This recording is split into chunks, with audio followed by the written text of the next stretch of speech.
Good evenings, everybody.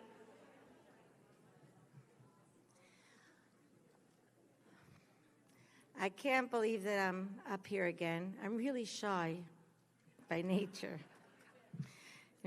I get stage fright. But Faggy said I don't have to speak, so I'm happy for that. So I'm going to start off the evening, the way all evenings should, with a kapitel Tehillim. You could say it with me. It's Kuf Chaf Aleph. Shir LaMa'alos, Esa Einai El HaHarim, Me'ayin Yavo Ezri. Ezri Me'yim Adonai, Osa Shamayim Va'aretz. Al Yitain Lamot Raglecha, Al Yanum Shamrecha. Hinei Lo Yanum V'lo Yishan Shomer Yisrael. Adonai Shamrecha, Adonai Tzilcha, Al Yad Yaminecha. Yomam HaShemesh Lo Yakeka V'yareich Balayla. Adonai Yishmarcha Mikol Ra Yishmaris Nafshecha, Adonai Yishmar Tzescha Uvoecha Me'ata V'yad Olam. And it would be remiss not to say Achenu. Achenu Kol Beis Yisrael, Hanesunim Batzara U'Vashivya, Ha'omdim Bein Bayam U'Vein Bayabasha, Ha'makam Yirachem Aleihem V'yotziei Mitzara L'Rvacha U'Me'efei Lo La'ora U'Mishibu L'Gula Hashta Ba'agala U'Zman Kariv V'Nomar Amen. I'm not the speaker, Baruch Hashem. I just want to say one thing. I have no words. I have no words how a family can pull themselves together year after year to continue the Ani Maamin initiative, to be mashpia hundreds and thousands of people, for Faggy to get up here and to speak about what happened to her family, and to continuously help us by bringing us inspirational speakers from all over. And I know she works hard on it, and it's not just like, a flip of a switch and she has somebody standing there to help us in our growth. And for that, we thank her very, very much, and her family for everything that they do for Montreal and the worldwide. Faggy?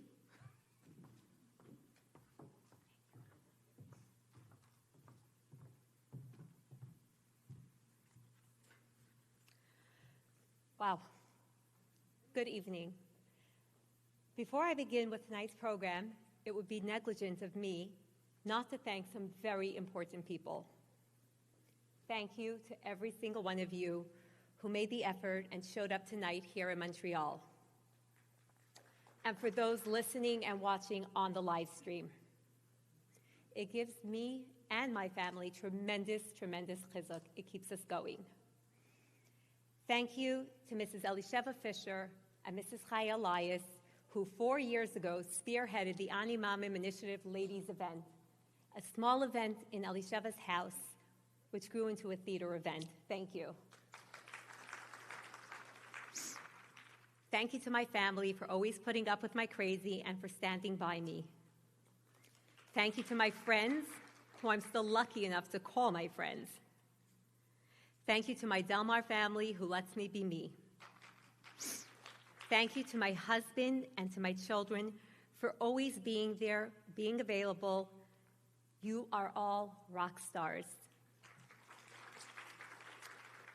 A very special thank you to my sister and my brother-in-law for driving in today, and for my 2 daughter-in-laws who made the trip. And last but most importantly, thank you to HaKadosh Baruch Hu for giving me the strength and for allowing me to be here this evening. This Lag BaOmer marks the 5th yahrzeit, the 5-year anniversary of the Meron tragedy, where my son Dovi, Yisachar Dov Bavrish Ben Shlomo, was nifter. He is one of the 45 Kedoshim. Last year, when I asked my grandson, Ruvi, how old are you? He picked up his hand and said, Bobby, I'm a whole hand. I'm 5 years old. 5 is a very, very big number.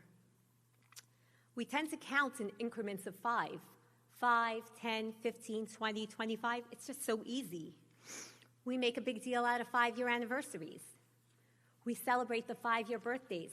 30, wow, amazing, you did it. 32, no one looks at you. 35, now, wow, you did it, you're almost 40.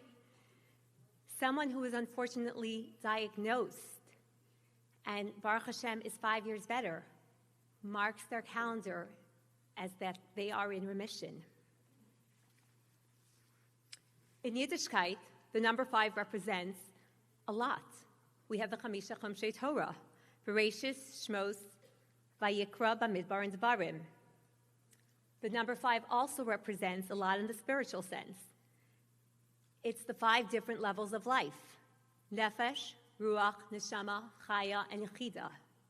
Yechida represents union. Our soul, that Pintele Yid, that godly spark that every single one of us possesses inside of us, that can never be extinguished.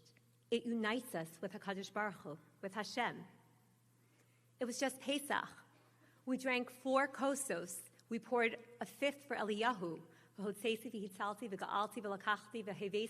These are the Lashonos of our Geula that is so imminent. But you see, for me, the number 5 represents something very different. To me, it means I'm a 5-year survivor of grief. I have survived 5 years of purgatory on earth, waking up every morning and thinking, is this my reality? Only to pinch myself and realize, yes, this is my reality. This is my life. Do you remember 5 years ago? Where were you when you heard about the Meron tragedy? Do you remember your reaction? Do you recall your need to act, to do better, to do something, that urgency? The week after I sat Shiva for my son Dovi, I got a very special delivery from Eretz Yisrael. It was a 4-inch spiral-bound book in English with hundreds and hundreds of women's takanos, spiritual resolutions that they had taken upon themselves, Le'iloi Nishmas, the 45 Kedoshim, to help hasten, to help speed up the coming of Mashiach. Each Kabbalah was signed. It wasn't anonymous. For the most part, I didn't know who these women were, but they all felt connected to me and my family. My tragedy had become their tragedy. We need to go back in time to feeling that helplessness, that desperation, and we need to use it, and we need to daven and scream and beg, Mashiach. We need Mashiach. Tonight is an evening where we talk about Emunah. We started the Ani Maamin initiative literally as soon as we got up from Shiva. To date, we have handed out over 300,000 cards to every corner of the world. They are free of charge. We send them out. We have representatives in all different countries who are willing to take it upon themselves to mail out the cards to whoever asks. We ask people to say Ani Maamin. It takes 90 seconds. It's not a major, consumption of your time. We're still getting messages from people all over the world how their lives have changed through saying the Ani Maamins, the 13 principles of faith. We are living in extremely challenging times. There are so many uncertainties, and people are searching for a connection, grasping for a lifeline. Saying Ani Maamin is revolutionizing people's lives. Be a part of the movement. It takes 90 seconds. Do it for Dovi. Do it for Klal Yisrael. But most importantly, do it for yourself. Even though I say Ani Maamin every single day, there are some days where there are days that are just more difficult than others. There are days that I need a pick-me-up. I need a supercharge of Emunah.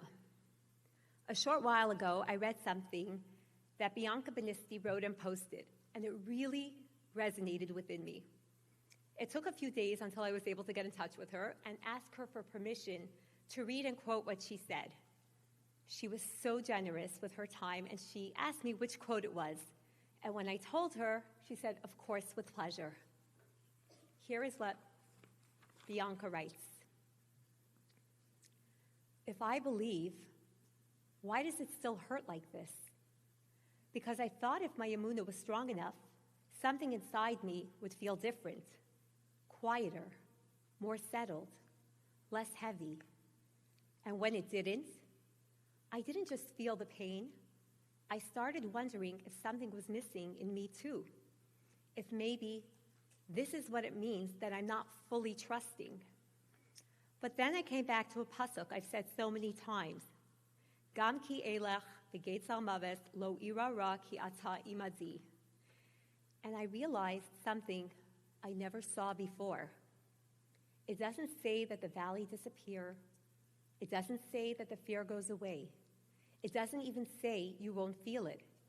It says, Ki ata imadi, you are with me.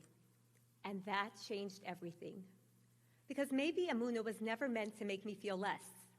Maybe it was meant to make space for me to feel all of it without running from it. Because maybe Emunah was never about feeling less pain, but having a place to bring it, to bring the confusion, the heaviness, the part that doesn't understand, to him exactly as it is. Because that's what closeness actually looks like. Not that I don't feel, but that I don't feel it away from him, Hashem.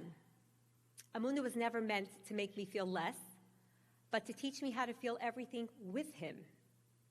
There's a story about the Baal Shem Tov that sometimes a person cries out to Hashem, not because they've lost their Emunah, because they're standing in a place where their Emunah has to grow deeper than feeling. And suddenly the pain didn't feel like a contradiction anymore. It felt like a place where Hashem was closer than I realized. It still hurts, but it no longer feels like something is wrong between me and Hashem. Because this isn't happening away from Hashem, it's happening with him. Thank you, Bianca.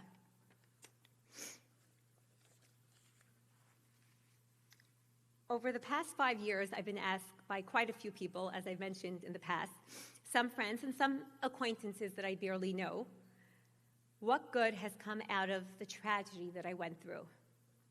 A few years ago, I couldn't answer this question without smacking the person. I've grown. I have been Zocha. I have merited meeting some very exceptional people over the last few years, people that inspire me and people that I aspire to be like. This past winter, I was at a Shabbaton when I met Mrs. Devorah Heller. She is the OG challah lady. She is the person that everybody wants to be around with her infectious smile. She sings, she dances, she hugs you. She's everyone's best friend. And on Shabbos morning, she was the keynote speaker, and she started her speech with the following: "We are a generation of me." And I was humiliated. Me? Yeah, it's always about me. It's what can I do, or what can people do for me? And it's all about me. That's how my thought process went. And then a second later, she continued and said, "We are a generation of me ka'amcha Yisrael." Who is like you, your nation, Klal Yisrael? We are a nation that we are so readily available to do chesed, to give tzedakah.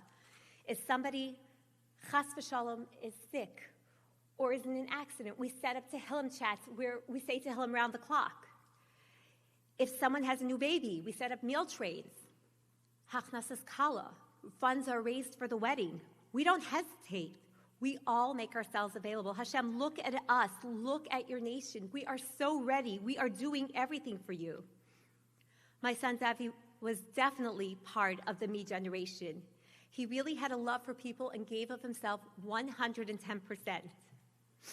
At a Yortzeit Suda about 2 years ago, Dovi Sholomeshev said that Dovi was a Rosh Hashiva of Chesed. That was what he was. He kept looking for people to help, to do.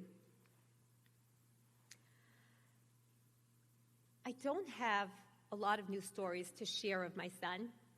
It gets harder and harder every year. Chodesh Adar is an especially difficult month for me because that's when my son's birthday falls out, and that's when I start to imagine all the what-ifs, the what could-have-beens, which are no longer. And it's hard. It's very hard. This year, Shabbos Mevarchim for Chodesh Adar, there was a simcha in town. And I debated, should I go to shul, should I not go to shul? But I really wanted to get the mazel tov, so I did go. I went for Rosh Chodesh fencing. I said my mazel tov, and I went home. I went upstairs. I changed. And that's when I got a really, really needed hug from Hashem. As I walked down the stairs, I heard my husband's voice in the hallway with a stranger's voice. I usually have men come over for Kiddush on Shabbos, but I had no idea who this voice belonged to. It didn't sound familiar at all. I peeked through, to see who it was, and I saw it was a bacher. I asked my husband, who is this? He said, well, we have a very special guest here. Who is the special guest? His name was Chaim. Chaim had come for the Ofruf.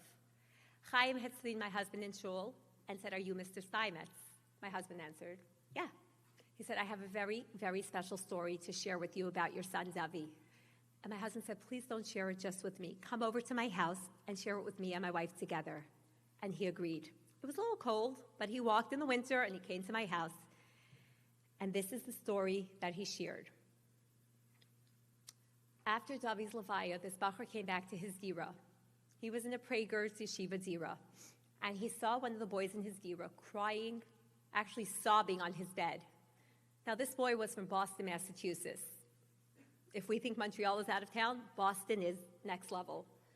This boy had never gone to yeshiva with my son. He had never gone to the same camps. He wasn't currently learning in the same yeshiva as my son.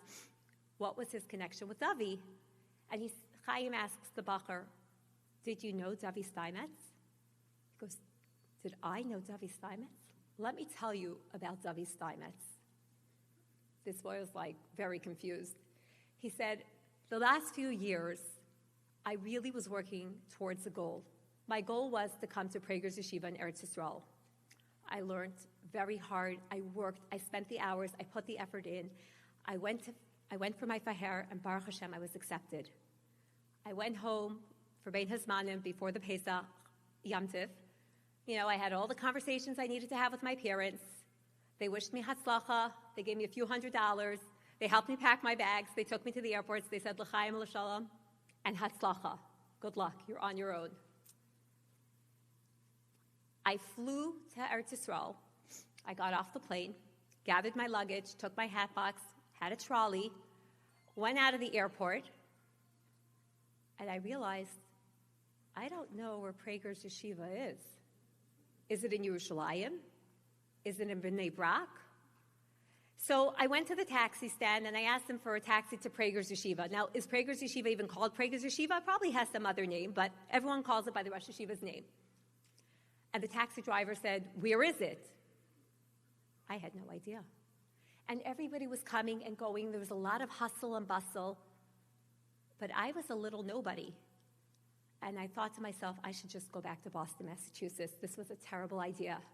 I was so defeated. I was so alone. I don't even know if I had shkalim on me. And tears started to stream down my face. I was 20-some-odd years old, and I was crying in the middle of Israel. When all of a sudden I felt a tap on my shoulder. I turned around, and there was this really tall person. He says, are you okay?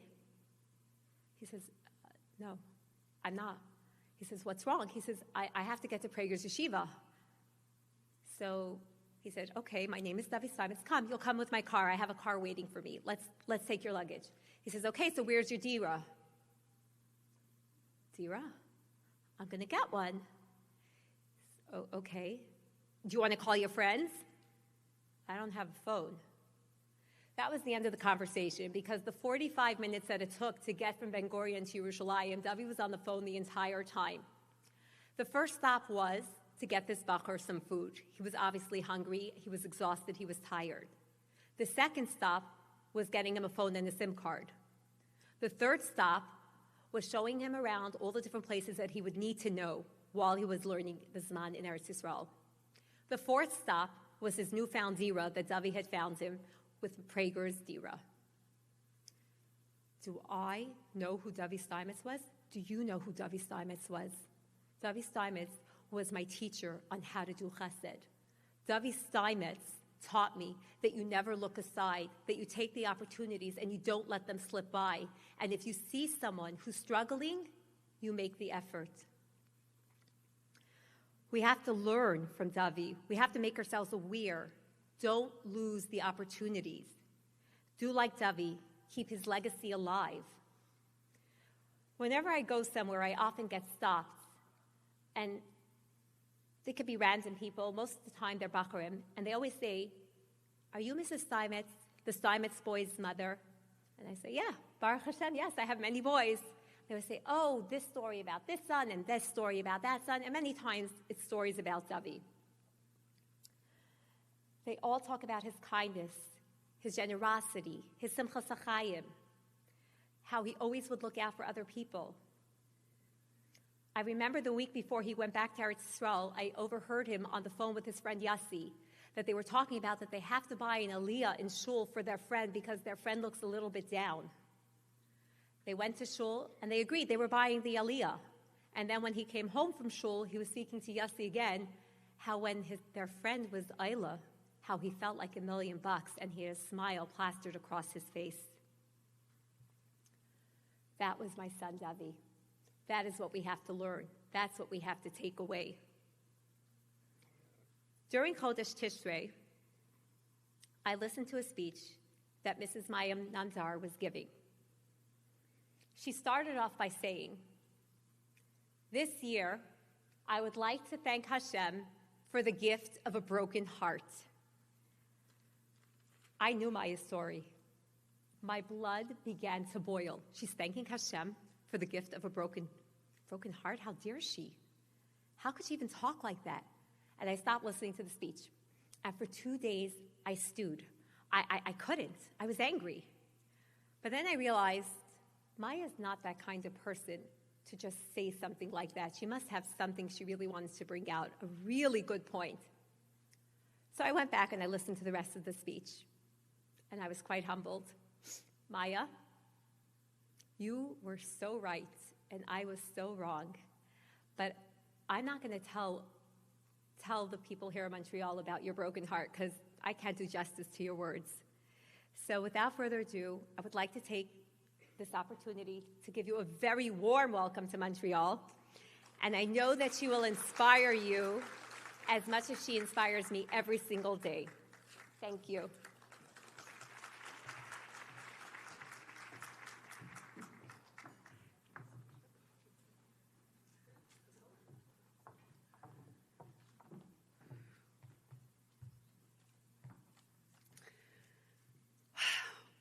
Wow. Good evening. I have changed my lines, like how I wanted to start off, so many times. I have no words on how to start off tonight. If anyone would have came to me and told me 4 years ago that you would go on stage in Montreal and you're going to be speaking in a room full of people, and there will be people sitting in this room who are very much part of my story and Liel's story, I would have probably just fainted from overload of emotions, and I would have not believed that such a thing would ever happen. But here I am tonight, exactly where I'm supposed to be with all of you guys in Montreal. I got the biggest welcome today. I mean, everywhere I was going to, I was embraced with love and hugs, and even tonight, and I'm really just overflowing with so much love from Montreal. So thank you, everyone, for the welcome. Thank you also for greeting me with such amazing weather. And Fegi and Shlomi, I have no words. You guys are unbelievable. I am beyond humbled and honored to have spent the day with you and to be here tonight. Thursday evening, April 29, 2021, Lag BaOmer. I was sitting with my family around the table. My husband went to shul, was waiting for my husband to come back so we could do a little barbecue and celebrate Lag BaOmer. And as we're sitting around the table, we started to get messages and rumors were coming out that some horrific tragedy had happened in Meron.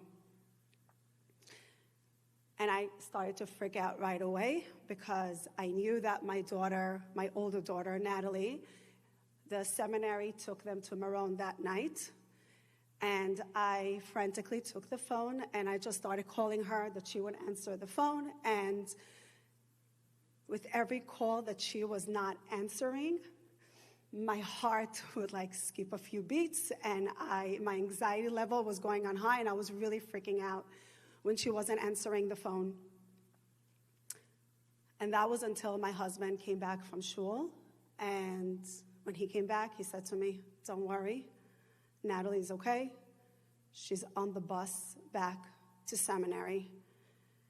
And I remember the relief of thank God. And then he said to me, "But a lot of people are hurt, and there are a lot of fatalities." And in my head, I was thinking, as much as I'm relieved, the thought of mothers still frantically looking for their children. And then in the next few days, pictures of the 45 Kedoshim started coming up on WhatsApp, on all the groups. 45 Kedoshim, 45 times our hearts broke over and over. And I remember thinking to myself, I'm feeling so nauseous. How are those mothers feeling when they're being notified that their loved ones is no longer with them?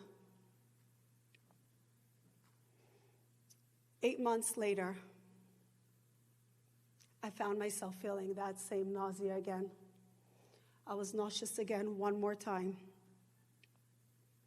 This time, the tragedy has struck my home.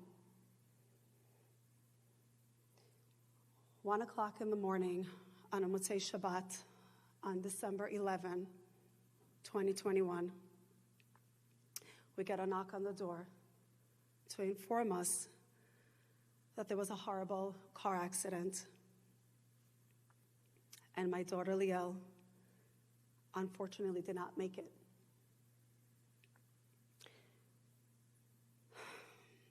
Liel was just 15 years old. But at the age of 15, she was light. She was the biggest shining bright light when she walked into the room. She had the biggest smile. She had the kindest heart.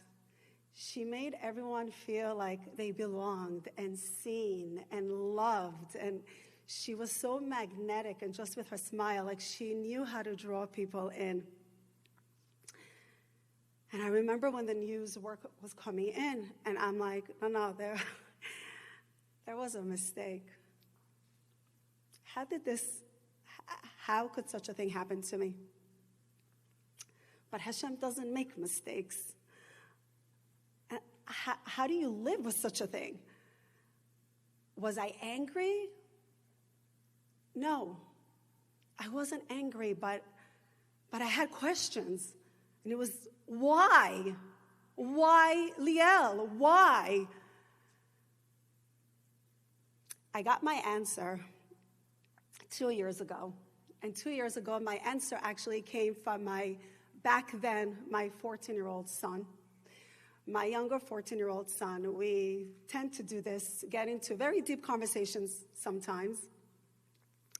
And one day we got into one of our deep conversations, and one of the questions that we were discussing was, I was asking him, do you think that what happened to our family was like a punishment from Hashem? And my son looked at me and he kind of thought for a second, and then he said, Ima, like, silly, we don't get punished from Hashem. Hashem loves us. He just sometimes does things to, to like wake us up. And I looked at him and I said, really? Hashem woke us up with Liel? Like, what are you saying? I don't get it. And he said, yeah, Ima. The world has changed since Liel. You have changed since Liel. And I remember looking at him and I said, me?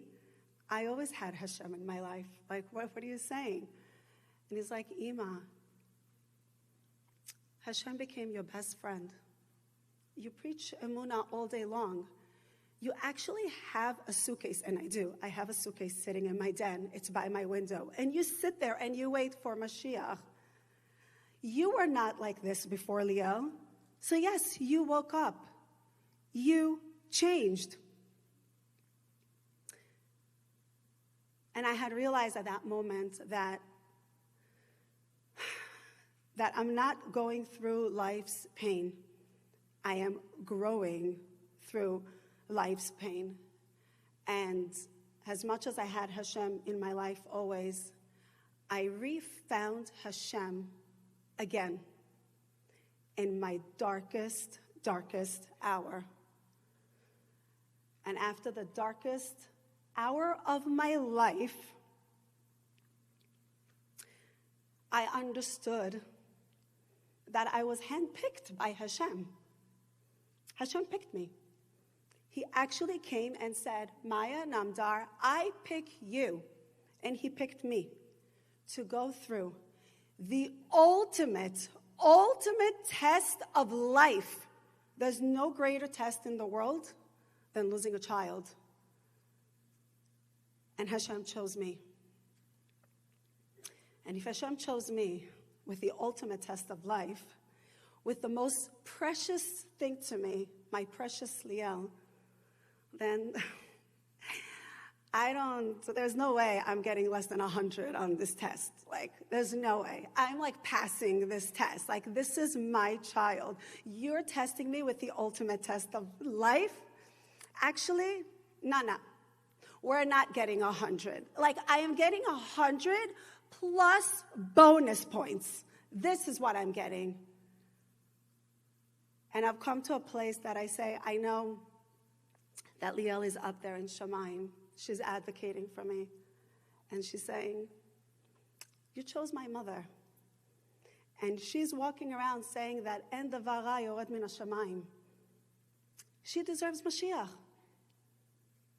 And I keep doing what I'm doing because I know I'm partnering with Liel and Shamayim together.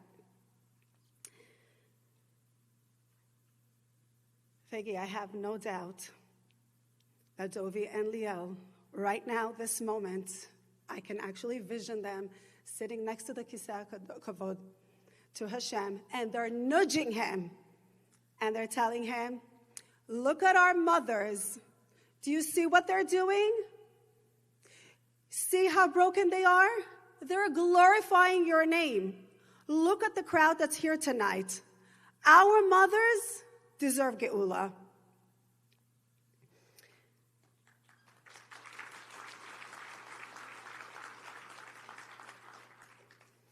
I had to make that decision. It's a line from the Torah that I actually keep it with myself every day. Ubacharta b'chaim. Because getting up every morning is not a simple task. You need to choose life every single morning. I made a decision to live for Liel and to choose life.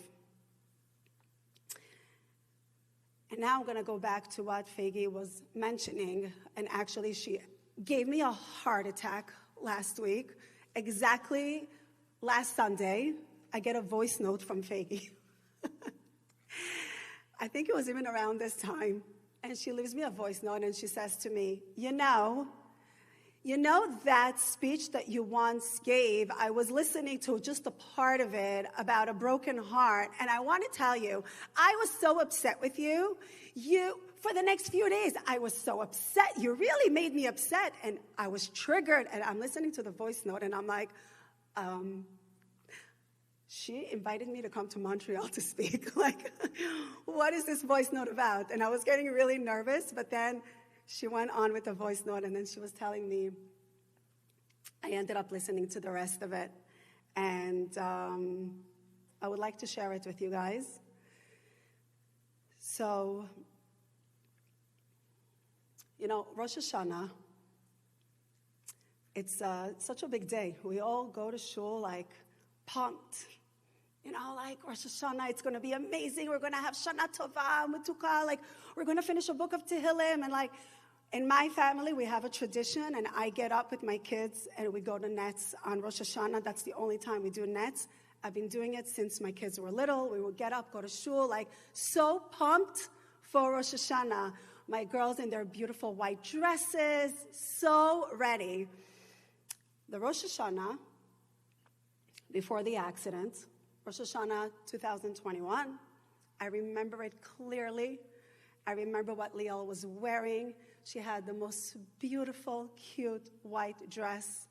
We went to Netz Minyan in the morning, and we both finished, each one of us, an entire book of Tehillim, and we davened and prayed, and it just felt like so holy and strong, and like our hearts felt so full, like we got this, like this year, like we're gonna rock this year. This is gonna be amazing. And I remember coming home from shul, and it just felt so good, like we did nets. And by the way, we would do it 2 days in a row, and the next day we would go to nets, and we felt so fulfilled and so amazing. And we really prepped up to leading to Rosh Hashanah. You know, you do your maser, your tzedakah in time. We do tshuva, aseret yimei. It's like everything. It's like you're so into it.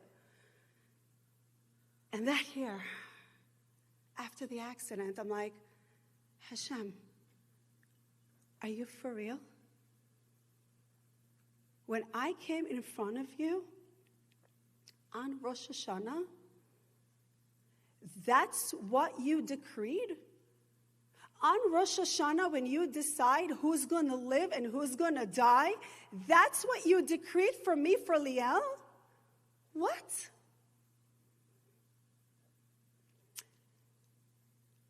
And then I had to like reset my mind and to understand, no. Nothing was decreed on me on Rosh Hashanah. And this is the triggering part for Fegi. On Rosh Hashanah, I got a gift that I did not ask for, but I was gifted it anyway. I was gifted the gift of a broken heart. The Kotzker Rebbe has a famous line that it says, there's nothing more whole and complete than a broken heart. It was very hard for me to understand that. Until your heart is broken, then you start to understand. You see, when your heart breaks, you got to imagine it like a vessel. It's broken. There's cracks. There's these spaces. And it just feels like you're so raw. And you need something to hold you together. And when you're so broken and you let Hashem into your broken heart, into those cracks, into those spaces to fill them up, and you let Hashem hold your heart, you become untouchable when Hashem is holding your broken heart. There's nothing more whole than that broken heart, where you made space for Hashem to come in and to sit there and to hold your broken heart for you. I was sharing this idea of a broken heart at one of my speaking events. And after the event, this young lady came up to me and she said to me, you know, when you were sharing the broken heart, it made me think about this Japanese art called kintsugi. I never heard about it. After the event, I actually went into the car and I Googled kintsugi to like see what she meant by it. And she was telling me that it's the Japanese, they take broken pottery and they glue it back together with gold. Kintsugi in Japanese, it means to bind together with gold. And the idea behind it, that you can take something that's broken, glue it together with gold, and now you made it more beautiful. You made it more unique. There's nothing else like it. And it's stronger than before because the gold is holding it together. And that is exactly our hearts. When they're so broken and shattered, they become so strong and so beautiful and so unique as long as you're letting Hashem bind your heart together.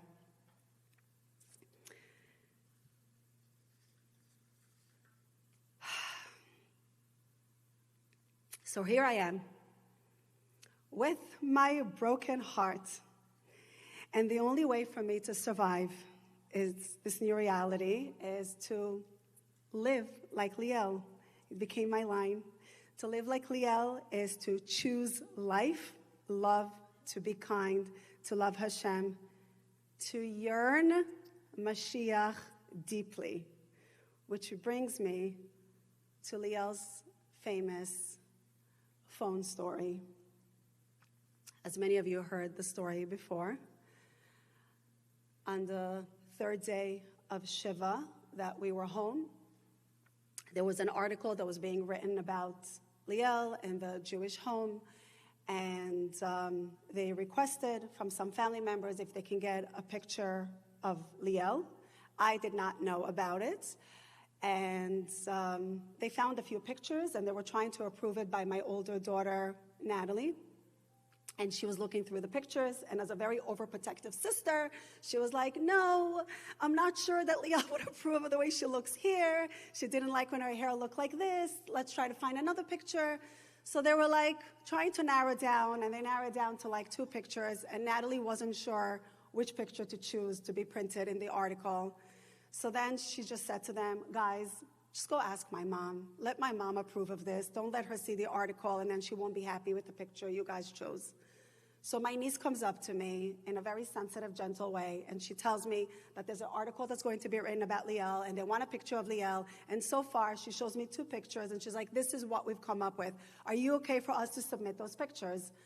And I look at the pictures, and I'm like, we can do better. And I'm like, and I know Liel's phone has a lot of nice pictures on there, and like from like later on, these were like a little bit older. I'm like, go to her room. We left the phone on her bed, and go grab some pictures from there. My niece goes upstairs to Liel's room. She grabs her phone. Her phone was turned off since the night of the accident. The night of the accident, when my husband came back after the hospital, they gave him back the phone. He left it turned off. We left it in Liel's room. And my niece turns on the phone. So now for whoever has iPhone, when you turn on an iPhone after Shabbat, when it's turned off, right, you have to give it like a second to settle because it's like rolling in all your messages, all the news, all the WhatsApp. So it's like going ding, ding, ding, ding, ding, ding, ding, and all the messages are coming in. So she just let the phone sit there, and she let everything roll in. And there was a lot of messages rolling in. Unfortunately, the girls from that night and through the whole week, they just kept messaging Liel's phone. And she just let it be. She didn't look through the messages. She left it as is. And after the phone calmed down, she notices on the top of the phone, it says time-sensitive reminders. And the 2 time-sensitive reminders that she sees, she's like freaking out. She's like forgetting about the pictures at this point. She snaps a picture of the phone so we can see the time-sensitive reminders. And then whatever, she went looking for the pictures. We ended up finding a really nice picture. We gave it in for the print. Then my niece comes to me and she goes to me, Doda Maya, I have to show you what I found on Liel's phone. And she shows me the phone, and I see she had a reminder every day set for 1:15, and she wrote it just like that. Say Mencha. And she put for herself a little emoji of like a book. And then, it was the cutest thing, right after that, she cheered herself on. She wrote, you can do it. And she put a heart emoji.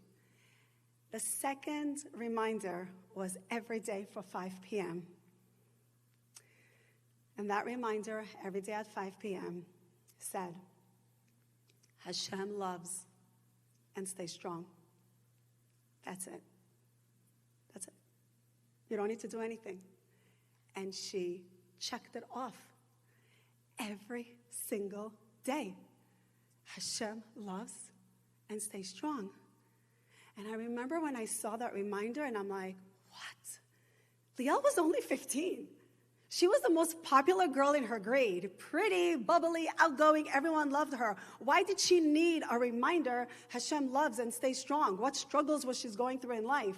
And what was going on at 5 p.m. when she put this reminder? 5 p.m., Liel was on the bus coming home. That's when she needed to remember that Hashem loves and stay strong? Wow. And that wasn't during Shiva when we found out. For the Shloshim, we all went to Israel. And from the Shiva up until the Shloshim, my house was on schedule between my friends and family. Like, I would wake up in the morning, somebody waited for me downstairs with a cup of coffee. And when I went to sleep, somebody stayed until they knew for sure that I had fallen asleep. Anywhere I walked in the house, there was someone behind me. There was food coming in. There was just like constantly, there were my friends and family surrounding me. We come back from Israel after the Shloshim, and we arrived early in the morning. We put all the suitcases down, and my husband changed, and he goes to work, and my boys changed, and they got on the bus. They went to school, and I sat there, and I looked at the suitcases, and I'm like, where is everybody? Like, what do you mean? Like, wait, hold on. Did life just move on? Like, people are actually going to work? Like, people have a life? Like, no, nobody has a life. Like, what do you mean? My life ended, so nobody has a life. But like, people actually have a life, and now I'm here by myself. My life ended, and I'm doing this on my own. I'm by myself with these suitcases. Like, how am I doing this on my own? And I sat there on the couch, and I was crying, and I was by myself. And how am I carrying this? What do you mean? It was only up until the Shloshim? And now what? And then I remembered Liel's reminder, Hashem loves and stay strong. Hashem loves and stay strong. And I said, you know what? If Liel needed that reminder, at 5 p.m., she was 15 years old, at 5 p.m. when she was on the bus, how more so do I need this reminder right now? I quickly ran upstairs, took my phone with me, and I said, I'm going to copy this reminder with the time sensitive exactly the way she had it on her phone onto my phone. Because if Liel needed it, oh, how much do I need it? I turn on her phone, I go to her reminders, and I go to my reminders on my phone, and I am copying exactly. I put 1:15 to say mincha every day. And yes, I'm cheering myself on too, because it's very hard to say mincha every day. So I put myself a cheer. You can do it. And at 5 p.m., I put Hashem loves and stay strong. And then I said, but wait, she created this under her reminders, meaning she created like a folder for this. Like, I was very intrigued, like, why did she create this? And I go into the reminders, and I see she has a list of like tasks she created. Some were for school, some more was with her friends, just things that she needed to do. And the last task said, bringing Mashiach. My 15-year-old daughter had a task on her phone that was titled, Bringing Mashiach.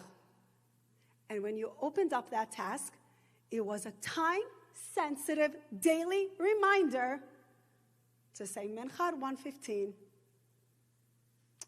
and to just remember that Hashem loves and stay strong. Since that day, Liel has managed through that reminder to instill in me such strong yearning for Mashiach. I felt like this girl yearned it so much. Wow, do I need Mashiach right now?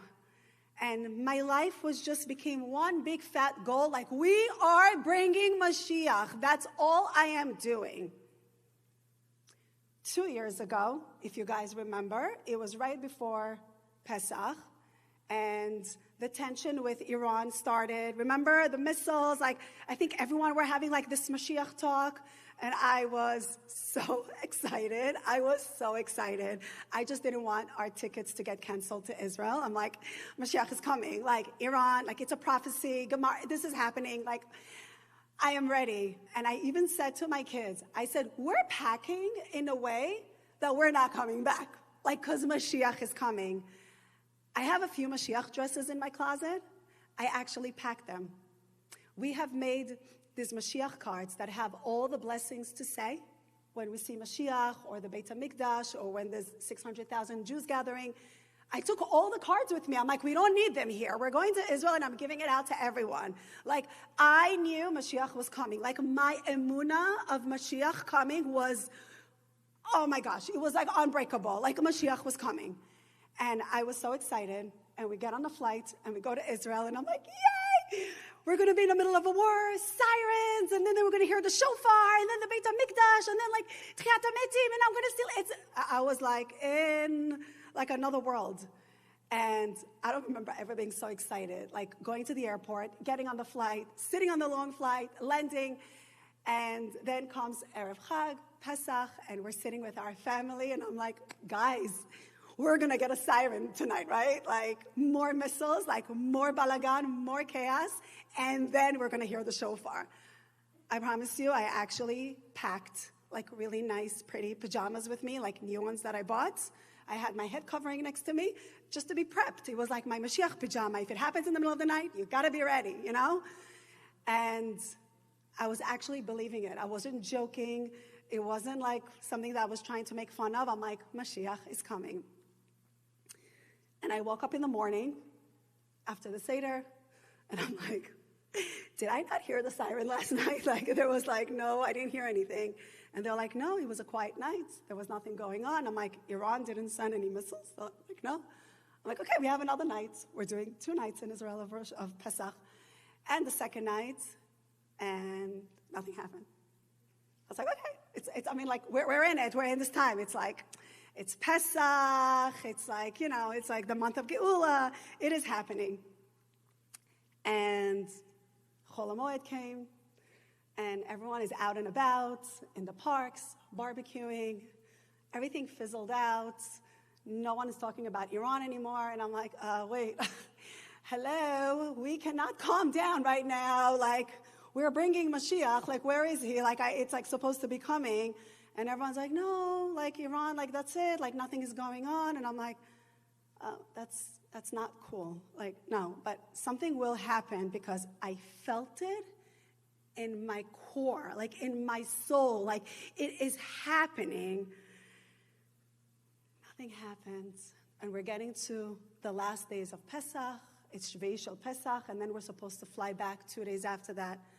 And now I'm getting a little bit nervous. I'm like, wait, could it be that nothing is going to happen? No. I'm like, get a grip. Maya, stay strong. Hashem loves, stay strong. We're not giving up. It's still happening.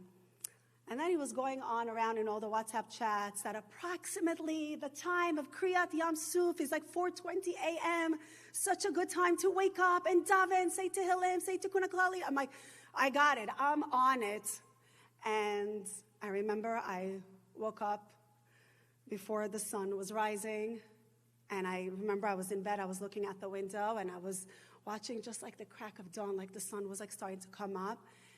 And I davened like I never davened before, like with tears, like my neshama was coming out. This is how hard I was praying. I'm like, Hashem, please, I'm begging you.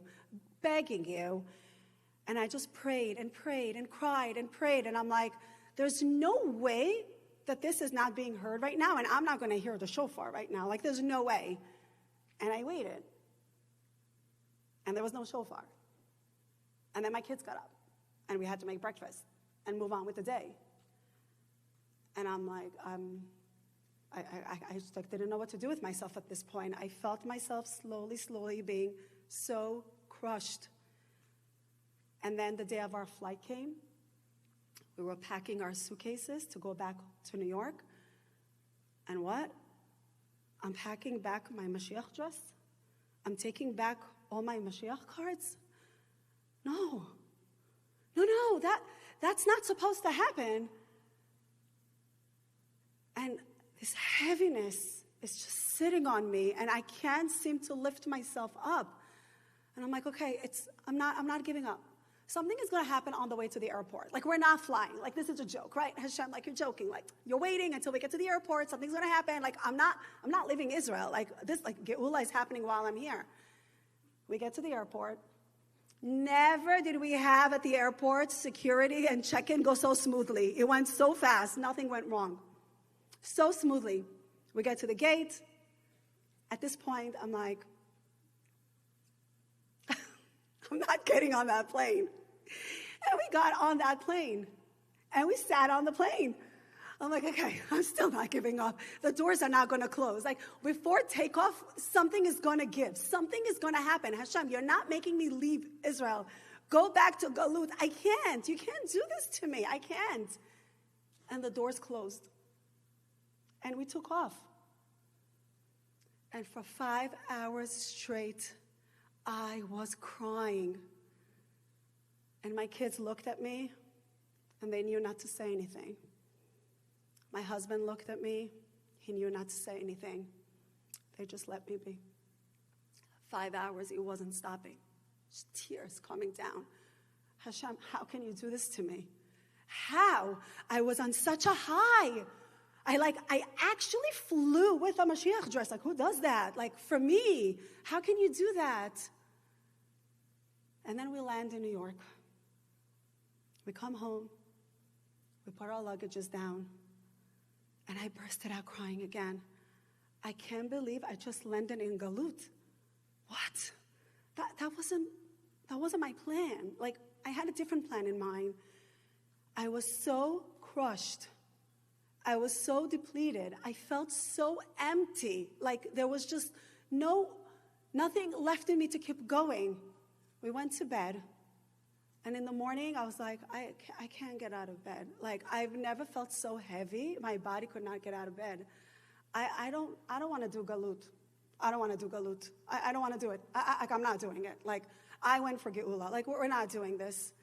And I sat there in bed, and I said, okay, what am I going to do? I need to do something. And I decided to get up and to call Rabbi Feiner.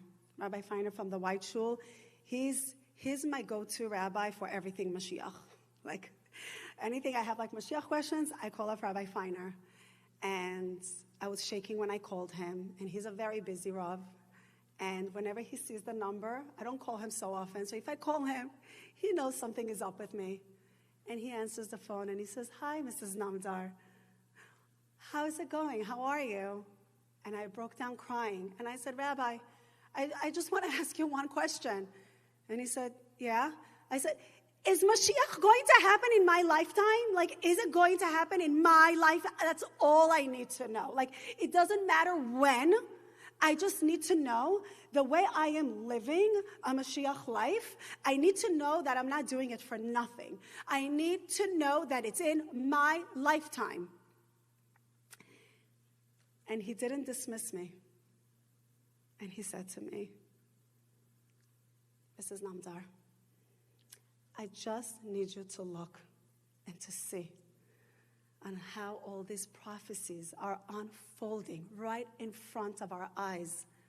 We are in the middle of this crazy process of Geula unfolding. Have patience. It takes time. Don't give up. We need you. You need to keep going and spreading Leo's light. Don't break now. Now is not the time. Yes, it's going to happen in your lifetime, but we need to bring it. We need to do it. There's avoda to do here. You need to do the work.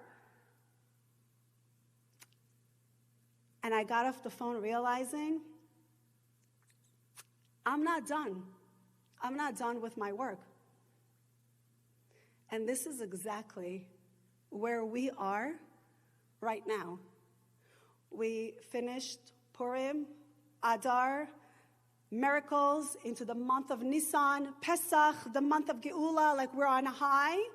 And then we enter the month of ER. There's no open miracles in ER. There's no big moments happening in ER. What happens in ER? We're counting. We're counting day by day. ER is called Ani Hashem Rofecha. I am Hashem, your healer. But healing doesn't happen in a moment of a miracle. It happens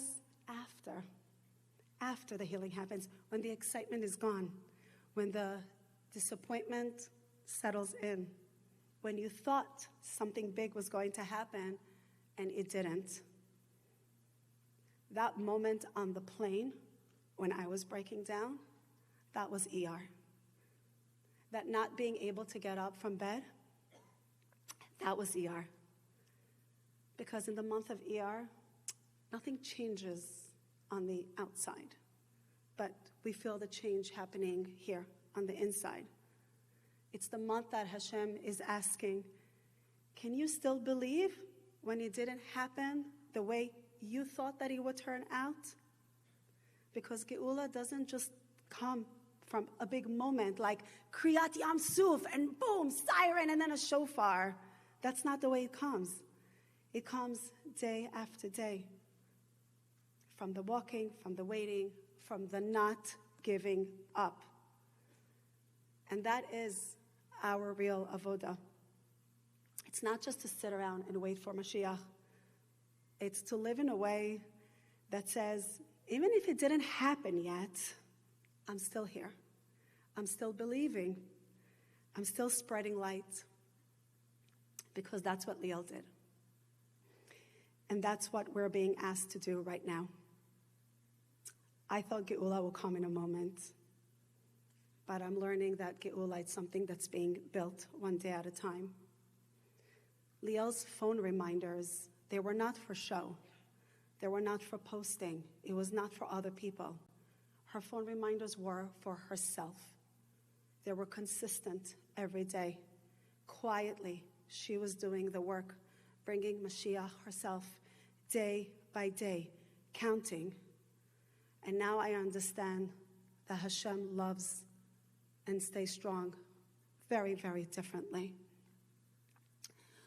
When Liel was in 8th grade, she had to choose a quote for her yearbook. And it was only after the accident that we actually noticed that quote because somebody showed it to us. We'd never paid attention to it. And it's funny because I even went and asked her teachers who helped her choose this quote. And she said, no, every child, every girl in the school had to come up with her own quotes. And we were very blown away when we saw the quote. And I actually then later on had to search it and to see where the source came from. So Liel quote in her yearbook says, Yesh zaken ve'en lo yamim. Yesh yamim ve'en lahem zikna. Which means there is an old age and no days. And there are days that have no old age. So what this phrase really means, it's comparing two situations that you can reach a long life and your life were empty. Like you didn't do anything. Like you can reach a very old age and your life was meaningless. And the other phrase means you can have a very short life, but every day was counted for. Every day was meaningful. And Liel made every single day count. We were so blown away by the quote that we actually ended up engraving it on her stone. And I had to search, where did Liel find this quote from, or what's the source of it? So it comes from Parashat Chayei Sarah, where there's a pasuk in there that says, Avraham Zaken Baba Yamim. And Avraham was old, advanced in his days, which it's like, it doesn't really make sense because Avraham lived till 175. He lived till an old age. So like, why does it say Baba Yamim and not Baba Shanim? Like, why doesn't it say Avraham lived in his years, but his days? So Avraham Avinu didn't have an easy life. His life was not simple, but his life was good because he clinged on to Hashem. And every day of his life was counted for because he believed that everything was good. And therefore, every day was counted. We cannot control the length of our lives, but we can control the days. We can fill them with meaning, yearning, love, kindness, because that's how we live life that truly counts. And through that, we are for sure bringing Mashiach. At the airport today, early this morning, when I was, before I was boarding, Fegi leaves me another voice note. And I felt it in her voice. She was telling me, she says, I can't breathe. I'm not a nervous person. I'm just so nervous. 5 years. That's a big number. And the second I heard her voice note, I turned to my husband and I said, oh my gosh, I remember it was very close after the accident, and somebody connected me with a mother from Israel who lost a son in the army. And she would do all these Geula gatherings and events, and I just wanted to connect with her, to be a part of it with her. And so we would talk on the phone pretty often, and I will not forget that day. I was holding the phone. I walked down to the basement because I was crying, and I said to her, Esti, I can't breathe. It's so painful. Like, the pain, it just burns. Like, I don't know how to live with this pain. Like, I can't breathe another second. Like, how do I do this? And she said to me, oh, Maya, my love, I'm already 5 years into this. You will see. And all I'm hearing, she kept going on, and all I'm hearing, I'm 5 years into this. And I'm like, 5 years? I cannot live for another moment. 5 years? I am not doing 5 years. How can it be? She's telling me 5 years. Who can do 5 years? So, Fegi, I want to share with you that just being here in this room tonight, seeing the love that I received today, the way this community loves you, we're all with you into this 5 years, and we're counting with you every single day. We will not stop. None of us will stop till the light of Mashiach comes, until our children, Dovi and Liel, come back to us. So you're going to hang in there. Hashem loves, and stay strong. Thank you so much for everything.